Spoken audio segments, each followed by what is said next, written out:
지금은 오직 서울만 강세라는 거죠. 그러니까 서울이 이 정도 강세를 보일 정도면 네. 과거에는 벌써 넘쳤어요. 마치 공급을 하면은 시장이 안정화된다는 그거는 이제 소위 전토시 괴담이라 생각을 하고요. 여러분 안녕하세요. 경제한방의 이윤입니다. 자, 오늘은 부동산 1타 강사와 함께합니다. 최부심, 최상욱 부동산 심부름센터 대표 나오셨습니다. 대표님 안녕하세요. 안녕하세요. 최상욱입니다. 저희가 긴급하게 모신 거는 요즘 서울 아파트 값이 좀 심상치 않은 것 같아서 네. 그전 고점을 향해서 가고 있어요. 일단 현상을 좀 먼저 짚어주세요. 일단 서울이 주간으로 발표되는 동향 기준으로는 뭐 이번 주에 0.3% 네. 가는 그런 엄청난 숫자를 발표를 했고요. 0.3%면 엄청난 숫자예요? 예, 이게 거의 5년 10개월 만에 최고치라고 얘기할 정도로, 그리고 코로나 복판에도 이런 숫자 이제 보기 쉽지 않았거든요. 원래 소수점 네. 첫째 자리 넘어가면은 그러니까 0.04 이렇게 하다가 0.1 넘어가기 시작하면 그때부터는 시장이 네. 과열됐다는 표현을 쓰게 되는 건데 예. 지금은 0.3 찍고 있고, 이게 그리고 주간 상승폭인 거죠? 네, 네. 구별로는 뭐 구마다 다르지만 서초 강남 같은 경우는 0.4에서 0.5 이렇게 나오니까 네. 그리고 서울 안에서도 도봉이나 그러니까 강북권 같은 경우에는 0.06 이렇게 나오거든요. 그래서 그냥 초고가 아파트는 이미 전고점을 뚫었어요. 그래서 초고가 아파트들이 랠리를 하다 보니까 이제 네. 시가총액 베이스로 평가하는 실거래 지수도 같이 상승을 했고요. 네. 다만 전 지역이 그런 강세장이기보다는 이제 일부 지역, 일부 단지, 그다음에 특성이 준신축 이런 거 위주로 좀 강세이고, 그리고 서울만 벗어나도 경기도만 가도 주간으로 0.08, 네. 그러니까 첫째 자리 이하이고요. 지방은 또 마이너스 0.0이거든요. 그러니까 시장이 완전히 양극화되었다 이렇습니다. 지역마다 이렇게 온도차가 좀 심한 것 같은데 특히 서울의 그 초고가 아파트라면 뭐 200억, 300억 하는 그런 아파트 말씀하시는 거죠? 그거는 소위 완전 이제 럭셔리 하이엔드고요. 네. 34평 아파트가 그 전고점이 소위 40억대라면은 네. 지금 전고점을 50억대로 뚫어버리고 아. 이런 계열애가 가끔 나오거든요. 예.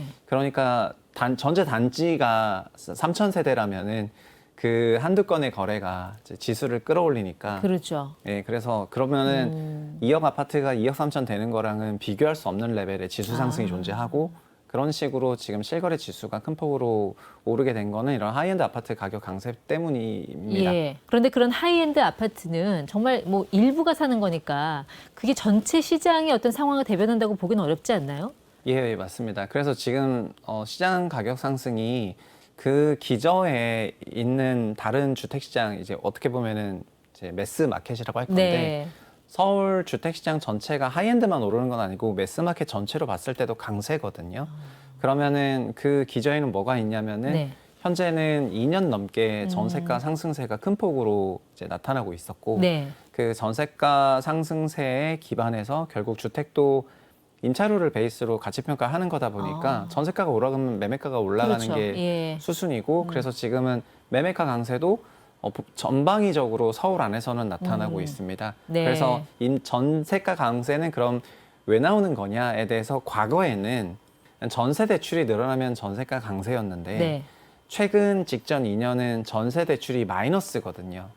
전세 대출이 마이너스고 전세 대출을 안 받는데도 전세가가 강세로 가고 있습니다. 전세 사기에 대한 두려움 이런 것 때문에 아파트에 몰려서 그런가요? 빌라에 대한 두려움 그래서 때문에? 작년 4분기부터 네. 아니면 늦어도 올해 1분기부터는 지금의 전세 강세는 서울이 보면은 아파트가 48%가 있고 비아파트가 52% 주택 비중으로 약 200만 채가 있습니다. 예.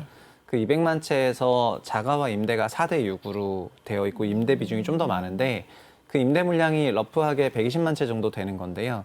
그 120만 채가 월세랑 전세로 거의 반반이었는데 그게 지금은 전세가 30% 이하로 내려갔습니다. 그럼 20%포인트가 비아파트에서 전세가 빠지고, 그렇죠. 그게 소위 아파트 전세 가격을 좀 밀어 올리는 원동력이 됐거든요. 그러니까 그 물량이 환산하면은 거의 20만 채가 넘어가요. 네.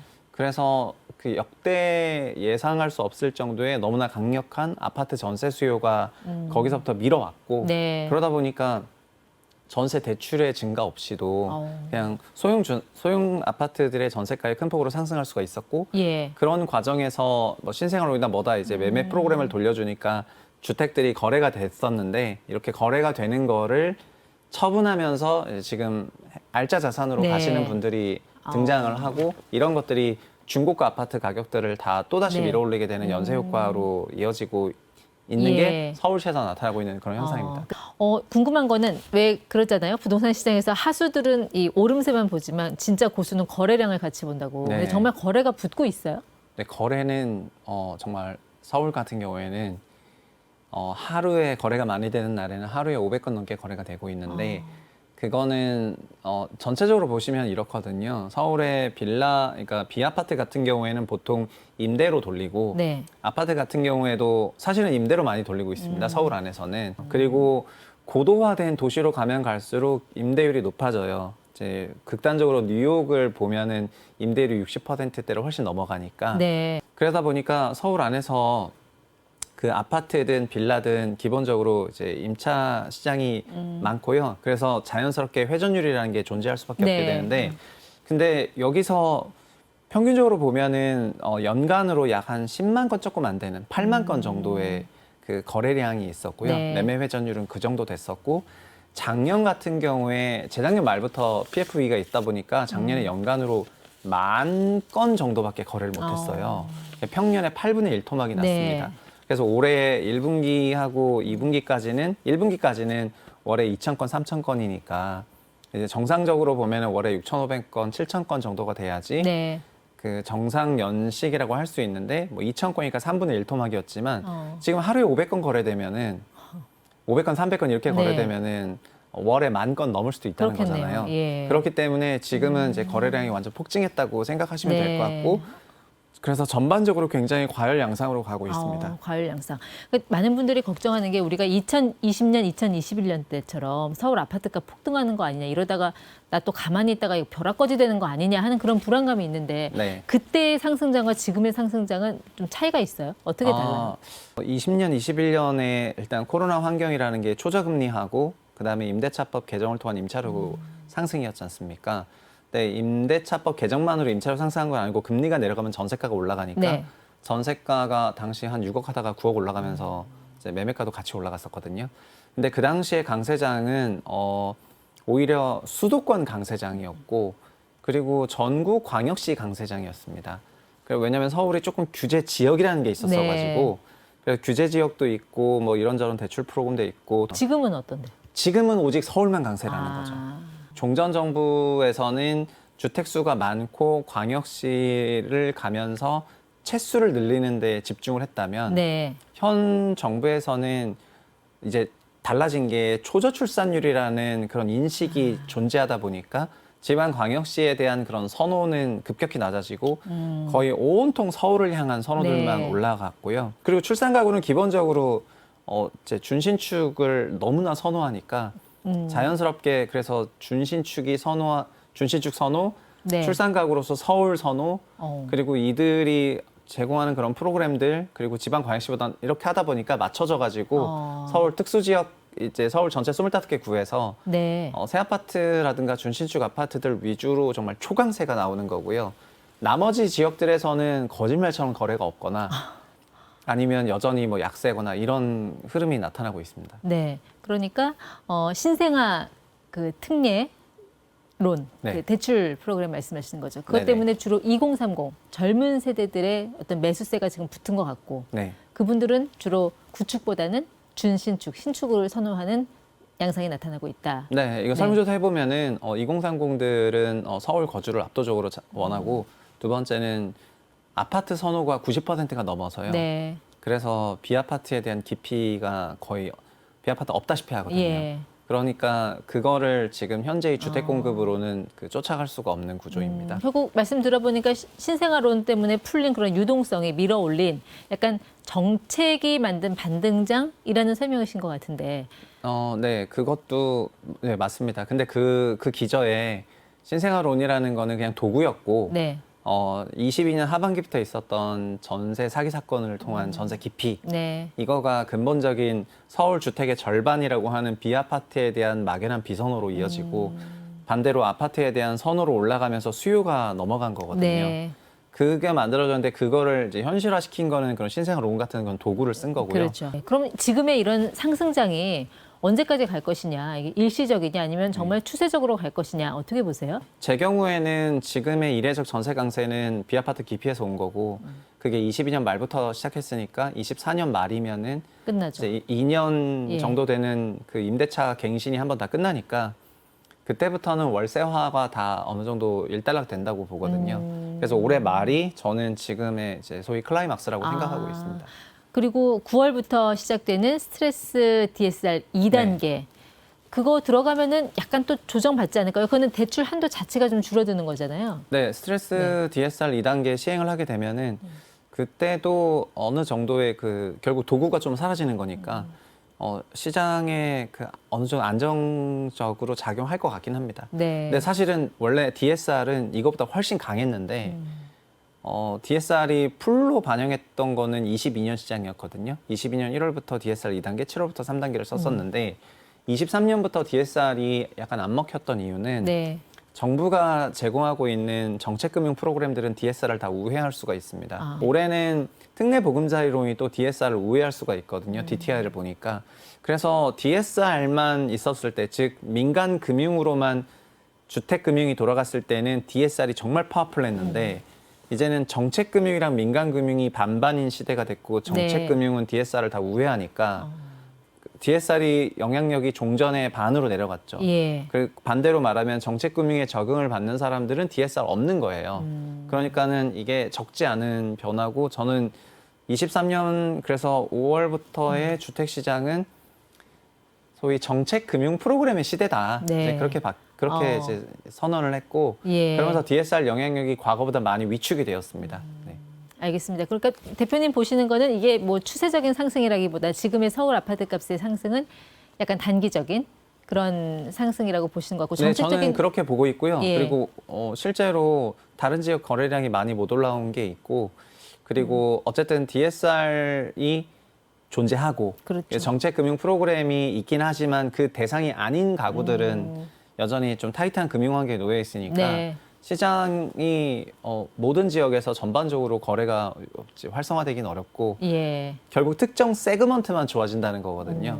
그래서 그런 시장 속에서 이례적인 전세가 상승이 있었고 내년부터는 아니라고 생각하니까 네. 좀 안정화될 걸로 보고 있습니다. 그리고 정부에서도 다음 달에 뭐 공급 대책, 뭐 전면 재검토해서 다시 발표한다, 네. 뭐 이런 이야기를 했는데 네. 사실 저는 약간 공급론은 좀 허상 같다는 느낌이 드는 게 아니, 공급 부족은 5년 전에도 공급 부족, 6개월 전에도 공급 부족, 제가 볼 때 10년 후에도 공급 부족일 것 같고요. 네. 아니 그리고 한 200만 호로 어디 공급한다고 그래도 상급지로 가려는 사람들의 욕심이 그것 때문에 꺾이지는 않지 않을까요?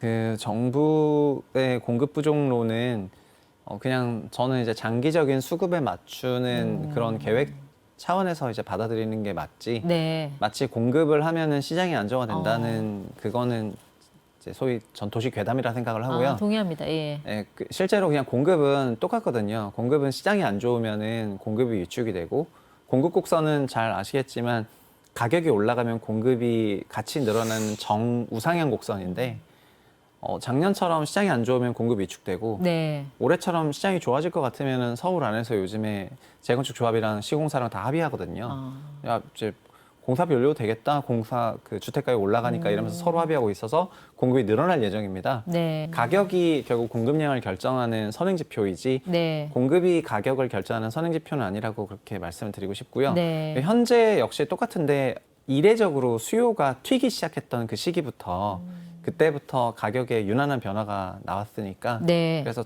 이제 시장의 수요 변화를 유심히 지켜보시는 것이 예. 시장 잘 이제 보시는 그런 길이라고 보고 있습니다. 물론 뭐 서울 수도권 중심으로의 공급 대책이라고는 합니다만 사실 공급도 순공급이 그러니까 순증이 네. 이루어져야지 네. 구도심 중심으로 정비 사업만 하는 건 별로 의미가 없잖아요. 근데 네. 사실 3기 신도시 같은 경우 아직 본청약도 안 했고 과연 정말 순공급이 이루어질 거냐 하는 거에 대한 의문점도 있지 않습니까? 3기 신도시 같은 그런 신도시는 이제 순공급으로 추가가 되는데 정비사업 형태의 그 구도심 재생 같은 경우에는 멸실 물량이 워낙에 많다 보니까 그러니까요. 그래서 네. 초창기에는 그런 순공급 효과가 오히려 없고 멸실이 3, 4년간 이어지면서 주택 재고량만 감소하고 주택 재고량이 감소하면서 자연스럽게 수급 밸런스가 깨져서 임차료가 상승하고 네. 임차료가 상승하는 건 결국 다시 매매가를 건드리니까 매매가 강세로 가거든요. 이거는 그냥 이론이 아니고 이미 실증에서 네. 어느 특정 단지 대단지 한 3천 세대가 멸실하게 되면은 주변 전세가가 올라가고 주변 전세가가 올라가면 또 매매가가 강세를 띠고 네. 그럼 입주할 때는 전세가가 조금 빠지는데 2년 지나면 신축이니까 다시 전세가 올라가거든요. 그래서 공급은 6개월 기준으로는 전세 가격의 마이너스지만은 네. 6개월 이상부터는 전세 가격에 오히려 플러스고요. 새 아파트가 들어왔는데 어떻게 전세가 더 낮겠어요? 그 종전 주변 아파트보다. 네. 다음에 매매 기준으로는 이런 구도심 입주가 매매가에 마이너스를 갖고 올 수가 없어요. 그냥 매매는 늘 플러스였어요. 예. 그래서 구도심의 재건축 재개발 사업이 되면 될수록 늘 자산 가격은 강세였기 때문에 그렇죠. 예. 구도심 정비 사업 열심히 해서 가격을 낮춘다는 거는 그것도 도시 괴담입니다. 네. 그 지방에 계신 분들도 사실 똘똘한 한 채 선호 현상 때문에 서울 수도권에 집 한 채 사려는 그런 어떤 원정 매수 비중이 지금 계속 늘고 있잖아요. 네, 그것도 정말 많이 늘고 있어요. 그러니까 원정 매수는 늘 22%, 서울 기준으로 서울 외 행정구역에서 매수한 게 아파트 기준으로 보면 22% 정도 되는데 지금은 이제 다시 30%를 넘고 있고 서울의 자금전략계획서상 분석을 보면은 갭 투자는 40% 언더다. 그래서 얼마 안 된다. 결국 자가로 사는 거다. 이거를 어필하려고 그 통계를 인용을 했는데 30% 네. 넘어갔으니까 결국은 서울만 불장입니다. 그러니까요. 네. 그러니까 문제는 결국 결론은 이제 서울 수도권만 좋고 이제 지방이 문제라는 건데 네. 지방은 따지고 보면은 PF 문제가 가장 크잖아요. 그 네. 미분양 공급이 안 되니까 더 이상 뭐 건설사들이 이제 집을 지을 생각을 안 하지 않습니까? 지방 같은 경우는. 네, 근데 지금 지방 문제 심각하죠. 지방은 지금 전세 마이너스, 매매 마이너스, 그리고 거래량 위축이고 어떻게 보면은 현재 주택 시장이 가장 극과 극으로 다른 거는 서울이랑 세종인데요. 네. 세종은 아파트 비중이 85%가 넘어갑니다. 거의 80% 정도 돼요. 그럼 서울은 비아파트 기피가 세종은 거의 없을 거 아닙니까? 예. 그렇기 때문에 전세가가 강세로 갈 이유도 없죠. 그래서 실제로 전세 마이너스, 매매 마이너스가 아주 뚜렷하게 나오고 있고 지금 지방 광역시 같은 경우에는 내리 마이너스였지만 그 안에서도 보면은 비아파트 기피 현상이 있을 거거든요.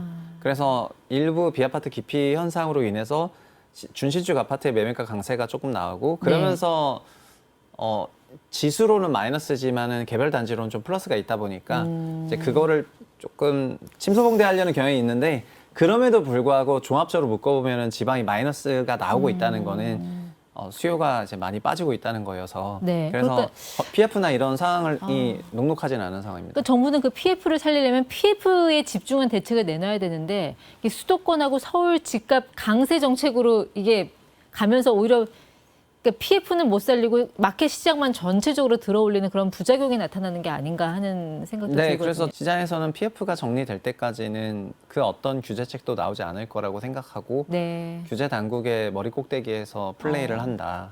그리고 그 미스매치. 주택 시장의 규제 완화는 결국 반대로 문제가 있는 PF 쪽의 문제 해결로 가는 것이 아니라 예. PF와 정말 하등 상관없는 서울 주택 시장 강세로 가는 거라는 그런 정책의 미스매치가 있다는 거를 네. 인정하고 그래서 PF를 하루라도 빨리 정리하는 아. 것이 이제 좋다고 이렇게 얘기를 하고 있는데 네. 근데 PF 쪽에 대해서랑 주택 시장이랑 완전 다르게 놀고 있으니까 그러니까요. 강세장이 오래 가는 것 같습니다. 맞습니다. 총선 후에 뭔가 부동산 규제가 나오면 어떡하나에 대한 걱정이 있었는데 민주당이 오히려 태세 전환을 하면서 네. 약간 거기에 대한 안도 랠리가 네. 네, 있었던 것 같고요. 자, 그러면 핵심적으로 마지막 질문 하나만 드릴게요. 아무래도 이 방송을 보고 계신 분 중에 정말 이제 내 집 사야 하는데 하는 실수요자분들, 네. 자, 이런 서울 아파트값 불장 상황에서 어떤 판단을 내려야 됩니까? 저는 제 주택을 막 무리해서 사고 팔 필요는 없다 생각을 하지만요. 근데 현재 제 콜은 이런 겁니다. 주택 가격 연말까지 강세장일 것 같은데 팔 수 있으면 파는 게 좋을 것 같다. 이게 제 콜입니다. 사는 것이 아니고. 왜냐하면은 저는 이제 시장 유동성을 굉장히 중요하게 생각을 하는데 네.